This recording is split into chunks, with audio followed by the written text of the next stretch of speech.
सत शास्त्रों में सत्संग का प्रभाव बताया है। सत्संग की महिमा अपार है, अपार।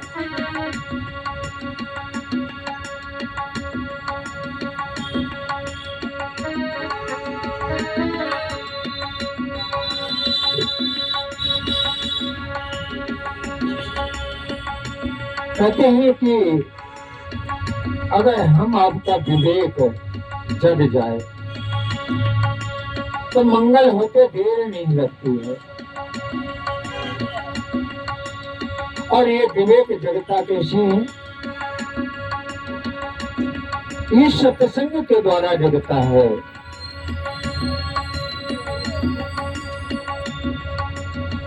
बिनु सत्संग विवेक न होई, बिनु सत्संग विवेक न होई। राम कृपा बिनु सुलभ न सोई। जय सिया राम, जय जय सिया राम, जय सिया राम, जय जय सिया राम, जय सिया राम, जय जय सिया राम। बिनु सत्संग विवेक न होई, राम के बिनु हो प्रभु के बिनु सुलभ न सोई। कहते हैं बिना भगवान की कृपा के ये विवेक जागृत नहीं होता है। विवेक तो थोड़ा बहुत सबके अंदर होता है, लेकिन जब तक भगवान कृपा नहीं करते तब तक ये विवेक नहीं जागता है। और ये अगर जग जाए तभी सत्संग में मन लगेगा, अन्यथा सत्संग में मन नहीं लग सकता। संगत में मन नहीं लग सकता है, क्योंकि अभी भगवान की कृपा प्राप्त नहीं हुई है। इसीलिए सत्संगत में अपना मन नहीं लग सकता है। जबकि सत्संग की महिमा तुलसीदास जी महाराज जी ने बहुत बड़ी गाई है इसी रामचरितमानस में कि एक घड़ी आधी घड़ी आधी में पुनिया,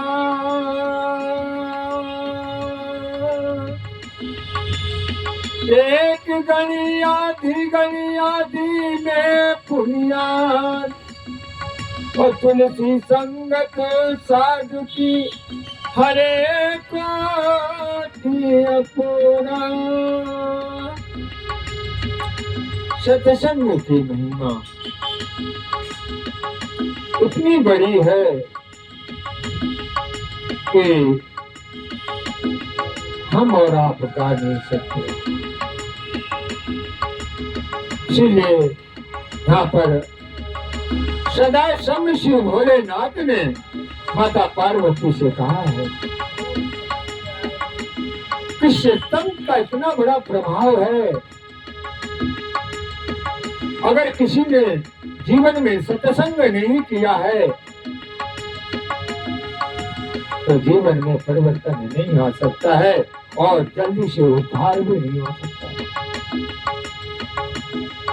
भगवान सदा सम शिव भोलेनाथ अविनाशी माता पार्वती से यही तो कहते हैं, क्योंकि माता पार्वती ने गलती की थी। कहा अविनाशी के संग में रह करके सही ढंग से संगत नहीं की, संत महापुरुषों का संगत नहीं किया। और माता पार्वती अविनाशी की पत्नी होने के नाते उनके मन में भी थोड़ा अहंकार था। कि मैं तो अविनाशी की अर्धांगिनी हूँ जिसको पूरी सृष्टि पूजती है। मैं तो उनकी अर्धांगिनी हूँ। मेरे में प्रभाव क्या पड़ सकता है? लेकिन भगवान शंकर सदा समय शिव जानते थे कि अगर इनको मैं कुछ कथा सुनाऊंगा, कुछ सत्संग सुनाऊंगा तो ये सुनेगी नहीं। क्यों? इनके मन में ये मत है कि मैं तो अविनाशी की पत्नी हूँ, इसलिए इनकी समझ में नहीं आएगा। इसलिए भोलेनाथ भी सत्संग करने के लिए जाते हैं। और कहाँ जाते हैं? अगस्त मुनि के आश्रम में।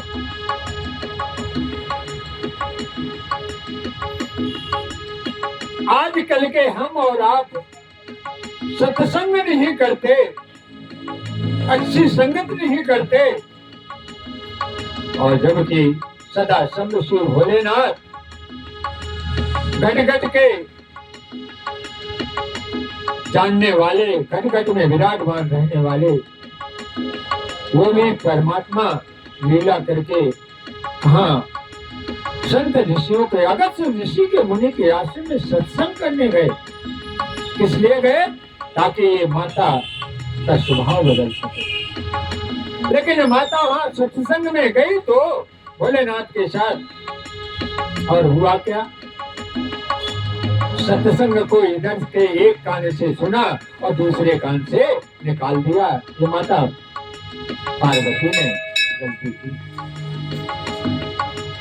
कहने का तात्पर्य, सत्संग में जाइए और सत्संग में अगर जो कथा चल रही हो उसको दोनों कानों से श्रवण करिए और उसको हृदय में उतारिए। अगर वो कथा हृदय में उतर गई तो कल्याण होते देर नहीं लगेगी। अगर एक कान से सुनी और दूसरे कान से निकल गई तो वो कथा ही व्यथा बन जाती है। कथा ही व्यथा बन जाती है। क्यों? अपने मन में समझ में आ जाता है कि हम तो बहुत बड़े ज्ञानी हैं, हमको कथा सुनने की क्या आवश्यकता है। इसलिए एक कान से सुनते हैं और दूसरे कान से निकाल देते हैं कि हम तो बहुत बड़े ज्ञानी हैं। इसीलिए तो जीवन में कथा ही व्यथा बन जाती है, जैसे माता पार्वती की कथा ही व्यथा बन गई। सब जानते हैं। अगर माता पार्वती ने सही ढंग से कथा सुनी होती तो उस जन्म में सदा शंभु शिव का से विराग नहीं होता और उनको अपने पिता के यज्ञ में जाकर के शरीर को नहीं त्यागना पड़ता। ये सत्संग ना सुनने का ही कारण, क्योंकि एक कान से सुना दूसरे कान से निकाल दिया तो किसमें? अग्नि में माता पार्वती को जलना पड़ा था। तब इनका नाम उमा था। सब जानते तो सत्संग का बहुत बड़ा अपना प्रभाव है। इसलिए कहते हैं सत्संग जरूर करो।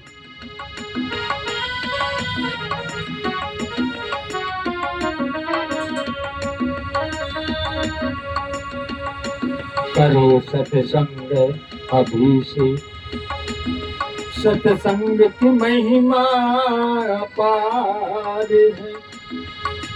सत्संग की महिमा अपरंपार है। कहते हैं गोस्वामी तुलसीदास जी महाराज जी ने कहा भी है, एक घड़ी आधी घड़ी आधी में पुनियात और तुलसी संगत साधु की हरे कोटि अपराध। हरे कोटि अपराध। कहते हैं आप जीवन भर जप तप कर लें, पूजा पाठ कर लें, हो सकता है वो फल की प्राप्ति ना मिले, वो अज्ञानता ना मिटे, लेकिन सत्संग का इतना बड़ा प्रभाव है कि गोस्वामी तुलसीदास जी महाराज कहते एक घड़ी आधी घड़ी, एक घड़ी 46 मिनट की होती है और आधी घड़ी 23 मिनट की होती है। आबादी में बुनियाद वो 11:30 मिनट की होती है। अगर 11:30 मिनट का असली सत्संग अगर हम आपको मिल जाए तो हमारा आपका जीवन ही बदल सकता है। जो जीवन भर पूजा पाठ करते रहे, धूप अगरबत्ती करते रहे, देवताओं को मनाते रहे और वो कृपा नहीं मिली, हो सकता है ना मिले। लेकिन अगर सत्संग कर ले, संगत कर ले अच्छे महापुरुषों की, तो हो सकता है 11:30 मिनट में उस चीज की प्राप्ति हो जाए। जो कहते हैं पूरे जीवन में नहीं प्राप्त होती, वो 11:30 मिनट में प्राप्त हो सकती है। सत्संग की इतनी बड़ी महिमा सत्शास्त्रों में गाई गई है, फिर भी हम सत्संग नहीं करते हैं। क्योंकि आज एक तो ना तो सत्संग सुनाने वाले मिलते हैं और ना ही सुनने वाले, ना तो वो वक्ता मिलते हैं ना तो वो श्रोता दिखाई देते हैं। वाकई में सत्संग किसे कहते हैं? सत्संग वो था जो भगवान श्री कृष्ण ने कुरुक्षेत्र के मैदान में सत्यपात्री श्रोता अर्जुन को गीता सुना दी और अर्जुन का मंगल हो गया। ऐसे कोई महापुरुष अपने आप में जगे हुए और उनकी संगत कर लीजिए, तो जो जीवन भर पूजा पाठ करने से नहीं प्राप्ति हुई, वो 11:30 मिनट में प्राप्त हो सकती है। ऐसा सत्यशास्त्र कहते रामचरितमानस में कहा गया। सत्संग का इतना बड़ा प्रभाव, इसलिए सत्संग का ऐसा प्रभाव, पूजा पाठ करने से हो सकता है फल मिलता है। क्या मिलेगा? नाशवान फल मिलेगा। लेकिन सत्संगत कर लेने से शाश्वत धन की प्राप्ति हो जाती है। जीवन का जन्म मरण मिट जाता है। आप जो पूजा पाठ करते हो, इससे धन मिल जाएगा, वैभव मिल जाएगा, ये सब नाशवान है। ये ना किसी का हुआ है ना होगा, ना किसी के साथ गया है ना जाएगा। लेकिन अगर संगत किसी महापुरुष की कर लो, 11:30 मिनट की बात कही गई है, हो सकता है जीवन मरण, माँ के गर्भ में उल्टा लटकना हमारा आपका बंद हो जाए। इसको कहते हैं सत्संग। इसलिए कहने का तात्पर्य तुलसीदास जी महाराज जी कहते सत्संग करो। और कैसे करो? अरे बहे सत्संग का दरिया, गंगा में तो हमेशा नहाते हो, कभी सत्संग की गंगा में नहा करके तो देखो। बहे सत्संग का दरिया, नहा लो जिसका जी चाहे, नहा लो जिसका जी चाहे। अरे करो हिम्मत जरा डुबकी लगा लो, अरे करो हिम्मत जरा डुबकी लगा लो, जिसका जी चाहे। बहे सत्संग का दरिया, नहा लो जिसका जी चाहे। बहे सत्संग का दरिया, नहा लो जिसका जी चाहे। अरे करो हिम्मत, करो हिम्मत। ऐसा नहीं गंगा जी के किनारे पहुंच गए हो, गंगा जी में हिम्मत नहीं पड़ रही है, अरे बहुत तेज धारा बह रही है, कैसे डुबकी लगाओ? तो किनारे बैठे रहोगे तो क्या होगा? ये तो गंगा का लाभ कैसे लोगे? तो क्या कहते हैं? करो हिम्मत जरा डुबकी लगा लो, जिसका जी चाहे। बहे सत्संग का दरिया नहा लो जिसका जी चाहे। और क्या, हजारों रत्न हैं इसमें, जैसे समुद्र में हजारों रत्न होते हैं एक से एक बढ़ करके, ऐसे ही इस सत्संग में हजारों रत्न हैं। अरे हजारों रत्न हैं इसमें, एक से एक बड़े आला। अरे किसी का धन नहीं कुछ भी, उठा लो जिसका जी चाहे, जिसका जी चाहे। बहे सत्संग का दरिया नहा लो जिसका जी चाहे। बहे सत्संग का दरिया नहा लो जिसका जी चाहे। और क्या, मिटे संसार का चक्कर, मिटे संसार का चक्कर, लगे नहीं मौत की टक्कर। जो बार बार जन्मना और मरना पड़ता है, हो सकता है ये मिट जाए। अरे करे हैं पार भवसागर, करा लो जिसका जी चाहे। और बहे सत्संग का दरिया जिसका जी चाहे नहा लो। अरे नहा लो जिसका जी चाहे। करो हिम्मत जरा डुबकी लगा लो जिसका जी चाहे।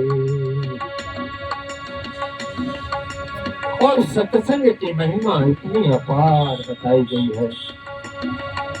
क्या, अरे बनावे चोर से साहू, हाँ बनावे चोर से साहू, मिटावे दुष्टता मन की। और करे जड़े मूल पापों का, अरे काटे जड़ मूल पापों का, कटा लो जिसका जी चाहे। कि नहा लो जिसका जी चाहे। बहे सत्संग का दरिया, बहे सत्संग का दरिया, नहा लो जिसका जी चाहे। नहा लो जिसका जी चाहे। और क्या, सत्संग का प्रभाव अपना प्रभाव है। बनावे रंग से राजा, बनावे रंग से राजा, बड़े राजों का महाराजा। बड़े राजों का भी महाराजा। एक तो महाराज होता है, एक महाराजों का भी महाराज होता है। जैसे एक राजा होता है, दूसरा कौन होता है? महाराजा। राजा बेशक देश का हो सकता है, लेकिन महाराज देश का नहीं है, लेकिन वो उस परमात्मा का है, इसलिए वो राजा नहीं, वो महाराजा कहलाता है। अरे श्रेष्ठ से श्रेष्ठ अपने को बना लो जिसका जी चाहे। बहे सत्संग का दरिया, नहा लो जिसका जी चाहे। नहा लो जिसका जी चाहे। करो हिम्मत जरा डुबकी लगा लो जिसका जी चाहे। बहे सत्संग का दरिया, नहा लो जिसका जी चाहे।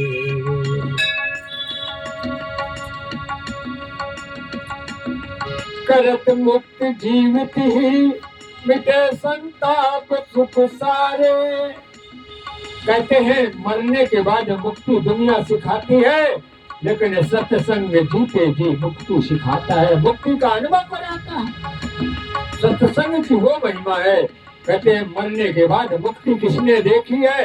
अगर जीते जी मुक्ति का अनुभव और आनंद नहीं आया तो मरने के बाद मुक्ति कोई निश्चित नहीं है कि मरने के बाद मुक्ति होगी। क्यों? जैसा हमने और आपने कर्म किया है वैसा ही फल सबको भोगना पड़ता है, चाहे राजा हो, चाहे रंक हो, चाहे सदाचारी हो, चाहे दुराचारी हो। कोई नहीं बच पाया है, ना बच पाओगे। तो कहते हैं सत्संग जीते जी मुक्ति सिखाता है, और वाकई में जीते जी ही मुक्ति का आनंद जिसने पा लिया वही जीवन में मुक्त है।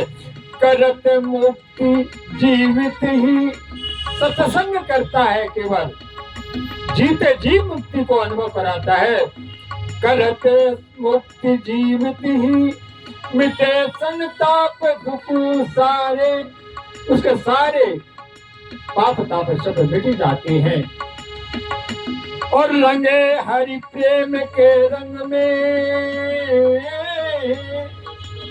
रंगे हरि प्रेम के रंग में रंगा लो जिसका जी चाहे, बहे सत्संग का दरिया नहा लो जिसका जी चाहे, नहा लो जिसका जी चाहे।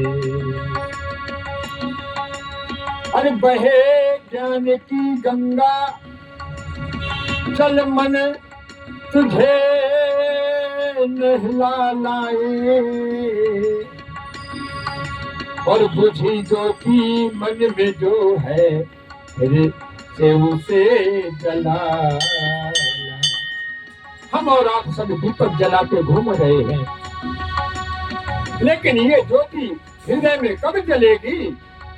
और जब तक अपने हृदय में ज्योति जलेगी नहीं तब तक पक्का कहता हूँ बाहर के चाहे दीपक जला लीजिए, कभी संतोष की प्राप्ति नहीं हो सकती। मेरा दावा है इस चीज का। बाहर चाहे जितने दीपक जला लीजिए, अगर हृदय में आपके दीपक नहीं जलाया, जलाते जलाते दीपक हृदय में दीपक जल जाना चाहिए। कब जलाओगे अपने हृदय का दीपक?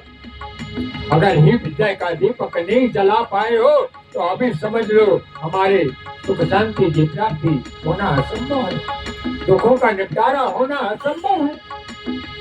दीपक जलाने का तात्पर्य यही है कि हमारे हृदय में जो अंधेरा भरा पड़ा है वहाँ प्रकाश हो जाए, उजाला हो जाए, तो दुखों का अपने आप अंत हो जाएगा, शांति अपने आप प्राप्त होती है। शांति कहीं किसी गुरु आश्रम के पास नहीं लटकी रखी हुई है, जब चाहो तब शांति की प्राप्ति कर सकते हो। कब? बाहर की ज्योति तो हम रोज जलाते हैं, अपने हृदय की ज्योति जला करके तो देखिए। और लगा है धर्म का मेला, अरे मन चल दिखा लाए, और करे विश्वास तेरा जग तुझे मानो बना लाए, तुझे मानो बना लाए। जब तक मानवता इंसानियत नहीं आएगी तब तक जीवन में शांति की प्राप्ति नहीं हो सकती। इसलिए गोस्वामी तुलसीदास जी महाराज जी ने कहा है कि सत्संगत का बहुत जल्दी असर पड़ता है, इसलिए सत्संग करिए, सत्संग करिए। ये लास्ट पीढ़ी है, ये पीएचडी है। पूजा पाठ धूप दीप अगरबत्ती करना ये बच्चों की पढ़ाई है प्राइमरी स्कूल की, लेकिन सत्संगत करनी आ जाए तो समझ लेना कि हमने डिग्री प्राप्त कर ली, भगवान की कृपा प्राप्त हो गई, कि हमको डिग्री प्राप्त का लाइसेंस दे दिया है। बोलो आनंद कंद भगवान की जय।